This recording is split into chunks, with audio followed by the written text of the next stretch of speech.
संचालक महोदय, मेरे पिता समान तारा सिंह बघेल जी तथा बड़े भाई के रूप में भी प्यार देने वाले आदरणीय श्री सुरेंद्र सिंह जी, इस कार्यक्रम की जो पूरी रूपरेखा बनाई है, ऐसे हमारे युवा साथी अवधेश जी, दिनेश जी, शंकर जी और मुकेश जी इस मंच की शोभा बढ़ा रहे, इस कार्यक्रम की अध्यक्षता कर रहे रमेश सिंह जी, बॉबी भाई साहब, आदरणीय चाचा जी बच्चू सिंह जी, ज्ञान सिंह जी रिटायर्ड मास्टर जी और मेरे ठीक भाई और बेटे जिन्होंने मुझे हमेशा से अपने मेरे बड़े भाई के रूप में मेरा सहयोग किया, आदरणीय चाचा जी आरपी सिंह जी, आपका शिकोहाबाद एटा चौराहे पर निखिल इंस्टीट्यूट है, जहां गरीब बच्चों को निःशुल्क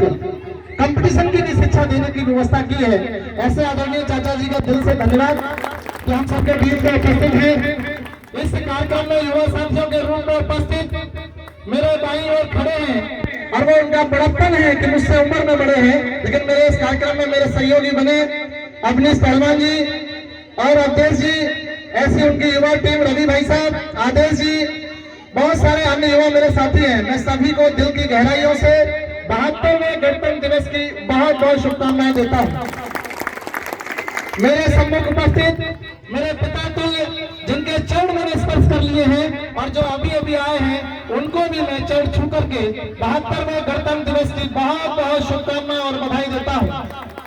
एक माँ वो होती है जो जन्म देती है और दूसरी माँ वो होती है जो शिखर तक पहुंचाती है। ऐसी मेरी मातृशक्ति मेरे सम्मुख बैठी सभी माताएं और बहनों के चरणों में वंदन करते हुए इस गणतंत्र दिवस की बहुत बहुत शुभकामनाएं बधाई देता हूं। समय की कमी होने के कारण, क्योंकि अभी अभी हमारे मां साहब ने हमारे बारे में कहा, समय की परिभाषा अलग होती है, जिम्मेदारियां जब आप पर मिल जाती हैं तो उसकी परिभाषा बदल जाती है। आपके इस बेटे को मैं इसलिए कहता हूं कि ये दखनारा ग्राम पंचायत का जो गांव है हमारा तरामई, इन लोगों ने मुझे गोद लिया हुआ है, और गोद इसलिए कहूंगा कि जो बेटा सगा होता है उससे भी प्यारा गोद लिया हुआ बेटा होता है, क्योंकि वो पहले लिया होता है। समय की परिभाषा को थोड़ा सा ध्यान में रखते हुए मैं क्षमा भी चाहता हूं। मेरा बहुत मन है कि मैं शाम तक इस कार्यक्रम की हिस्सा बनकर के यहाँ बैठूं, लेकिन साहेब और असुआ ग्राम पंचायत में भी आपके इस बेटे का कार्यक्रम लगा हुआ है। ये बड़प्पन है इस क्षेत्र का। मैं आपके सेवक के रूप में काम करने के लिए आपके बीच में आया हूं। तारा सिंह चाचा जी ने पहले कहा है कि राजनीतिक बात नहीं होनी चाहिए, लेकिन आज की परिभाषा यह है कि समाज का अंग कहीं न कहीं राजनीतिक से प्रभावित रहता है। जहां बंगाल की बात करें तो दीदी जी राम के नाम पर कटाक्ष करती है, जहां हम भगत सिंह जी के नाम पर बात करें तो अन्य लोग उस पर कटाक्ष करते हैं। तालियां तालियां। लोगों ने धर्म बांटे हैं, समाज बांटी है, बांट लिया ये देश है। अब कैसे बांटे अपनी वेदना को, ये इस देश की परिभाषा है। मैं सभी कार्यक्रम में उपस्थित सभी लोगों को बहुत बहुत धन्यवाद कहता हूं, और अपनी एक बात को रखते हुए अपनी बात प्रारंभ करूं। किस तरह में गांव के लोगों ने जो वेदना उठाई है उसके अपने शब्दों में मैं बखान करूं, मेरे पास शब्द नहीं है। सौभाग्य मेरा कि मैं आपके इस दिए हुए शिक्षा को लेकर के जब आगे बढ़ा हूं, वर्तमान में जिला योजना समिति के सदस्य के रूप में दबरई में आपके इस बेटे के आवाज बुलंद करता हूं, तो ये मेरे लिए सौभाग्य की बात होती है। बात आ जाती है जनप्रतिनिधि की, तो सुरेंद्र सिंह चाचा जी, बात आती है जनप्रतिनिधि, जब जनप्रतिनिधि जनता चुनती है तो आप ये मानिए कि बेटा बाप से बुरा हो जाता है और बहू पत्नी से बुरी हो जाती है, पति से। क्योंकि जब चुनने की बात आती है तो हम लोग अपने अपने विचारों से लोगों को चुनते हैं। मैं एक बात कहना चाहता हूँ, जनप्रतिनिधि का पूरा और समर्पण होना चाहिए। वो केवल इतना है कि दुख जिस व्यक्ति का होता है निभाना उसी को पड़ता है, जिस व्यक्ति का दुख होता है निभाना उसी को पड़ता है। हम 4 कदम साथ चल देते हैं, सहारा उसका बनता है।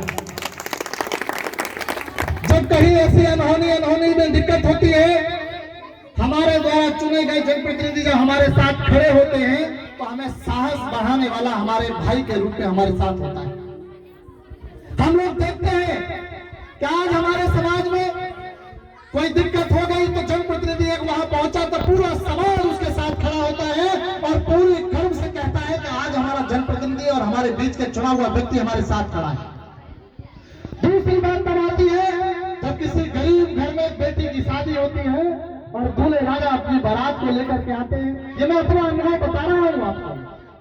जब किसी दूसरे गांव से बारात आती है और समाज में गरीब बेटी की शादी होती है, उस क्षेत्र का चुना हुआ जनप्रतिनिधि उसके पास बैठता है और बारात में आने वाले पगड़ी बांध करके लोग जो आते हैं वो देखते हैं इस बेटी का भी समाज में, इस बेटी के परिवार का समाज में सम्मान है तो उसका परिवार समझिए गदगद हो जाता है, सीधा उसका सीधा भी चढ़ा होता है समाज में। हमें ऐसे जनप्रतिनिधियों को आगे लाना चाहिए जो हमारे साथ दुख में खड़े हों, सुख में खड़े हों, क्योंकि पैसे वालों की तो लाइन है चाचा जी। मैं 2 साल से केवल एक ही प्रयास कर रहा हूं, हर तहरी को न छूलूं और उस तहरी का जो मालिक है वो मुझे नाम से जान जाए, केवल मेरा इतना सा प्रयास है।